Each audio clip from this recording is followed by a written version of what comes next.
تو اس پر بس نہیں ہے.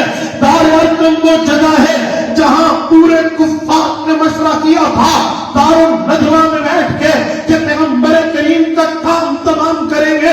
پھر سب نے اپنی بزدلی کا اقرار کیا, عمر کی بہادری کا اقرار کیا. پھر عمر کو بھیجا, عمر گئے.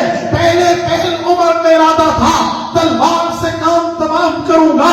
راستے میں ایک شخص ملے, انہوں نے کہا بہن بینوی کے گھر تو جا, وہ بھی تو مسلمان ہو چکے. حضرت عمر اپنی بہن کے گھر گئے. فاطمہ بنت خطاب ان کی بہن ہے, سعید بن زید ان کے بہنوئی ہیں رضی اللہ عنہما. ان سے گفتگو کی, بات کی, جو بھی وہ آپ نے سنا ہوا ہے. لیکن جب بہن نے تلاوت کی تو عمر کہنے لگا مجھے بھی دکھاؤ. کبھی پہلے غسل کرو. غسل کیا, پھر قرآن پڑھا. طٰہٰ مَا أَنزَلْنَا عَلَيْكَ الْقُرْآنَ لِتَشْقَىٰ. عمر کے دل پہ اثر ہوا, بہنوئی کے ساتھ حضور کے دربار پہ آئے.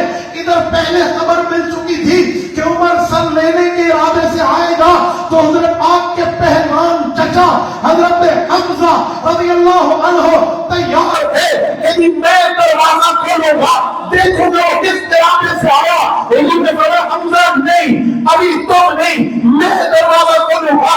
حضور نے دروازہ کھولا, عمر سامنے تھے. سینے پہ ہاتھ مار کے فرمایا عمر کہتے ہیں سینے میں, اس دل کے اندر ابھی بھی اللہ کا ڈر نہیں آیا, اللہ کا خوف نہیں آیا, تیرے مالک کی تمہیں فکر نہیں ہے. اے ہاتھ کس طرح کا تھا جو انگلی اٹھائے اقتربت الساعۃ وانشق القمر, قرآن کے 4 ٹکڑے کر دے, یہ پوری پہنچ ہوگی نا. عمر کے سینے میں رکھ چکی تھی تو کلمہ کیسے نہ پڑھتے, تلوار قدموں میں تھی, کلمہ پڑھ کے مسلمان ہو گئے. سنا ہے یا نہیں سنا ہے واقعہ؟ ذرا دل پہ ہاتھ رکھنا. یہ عمر کے اسلام کی وصولی حضور کا مدرسہ دار العلم, یہ بھی یہاں کی وصولی ہے, یہ بھی یہاں کی وصولی ہے. میرے دوستو, حضرت عمر رضی اللہ عنہ 40 نومبر کے مسلمان ہے, نومبر کے اعلان کو 5واں سال ہے. جب عمر ایمان لاتا ہے تو بتائیں مجھے 5 سال تک 39 بندوں پر محنت ہے, وہ ہمارے ارقم ہے.